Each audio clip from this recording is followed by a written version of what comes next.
अस्सलामुअलैकुम दोस्तों, क्या हाल है? उम्मीद है कि आप लोग सब खैरियत से होंगे। गाइस, आज हम रिव्यू करेंगे इनहिबिटॉल टैबलेट के बारे में कि इनहिबिटॉल कैप्सूल आप लोग कौन सी बीमारी के लिए यूज़ कर सकते हैं, इसका बेनिफिट, इसका साइड इफ़ेक्ट और इसका सही तरह पे इस्तेमाल। इसके बारे में आप लोगों के साथ फुल डिटेल शेयर करूँगा। वीडियो आखिर तक देखिए, लास्ट तक देखिए, वीडियो बिल्कुल स्किप नहीं करना। सो गाइस, चलते हैं वीडियो की तरफ। ये आप लोग देख सकते हैं स्क्रीन पर, ये इनहिबिटॉल टैबलेट है यानी कैप्सूल है और इसका कंपोज़िशन यानी फ़ॉर्मूला है लांसोफ़राज़ोल। इसमें आप लोगों को मुख्तलिफ़ कंपनी का मुख्तलिफ़ नामों के साथ मिल सकता है, लेकिन आज हम रिव्यू करने जा रहे हैं इनहिबिटॉल कैप्सूल के बारे में। ये है नून फार्मा की है और ये आप लोगों को हर मेडिकल स्टोर से बआसानी मिल सकता है। तो अगर हम इसके यूज़ के हवाले से बात की जाए तो ये आप लोग मैदे के लिए इस्तेमाल कर सकते हैं, क्योंकि ये मैदे के लिए इस्तेमाल की जाती है। अगर आप लोगों को बदहज़मी का मसला हो, आप लोगों को भूख नहीं लगती, तो आप लोग इसके लिए इस्तेमाल कर सकते हैं। जब आप लोग खाना खाते हैं, वो हज़म नहीं होते सही तरह से, तो आप लोग इसके लिए भी यूज़ कर सकते हैं।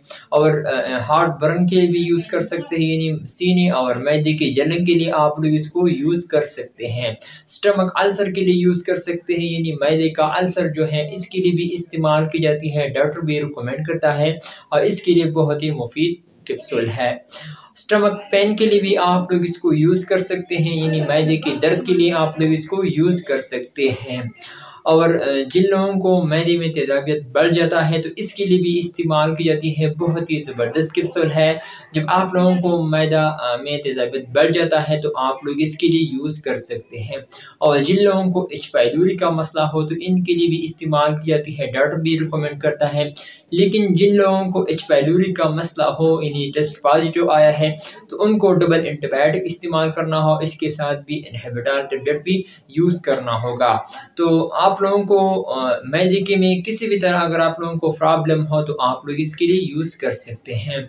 तो अगर हम इसके साइड इफ़ेक्ट के हवाले से बात की जाए, तो आप लोगों को डिज़ीनेस भी हो सकती है, वीकनेस भी हो सकती है, डायरिया भी हो सकता है। और अगर आप लोगों को ये अलामत ज़ाहिर हुआ, तो आप लोग फ़ौरन डॉक्टर से रुजू करें।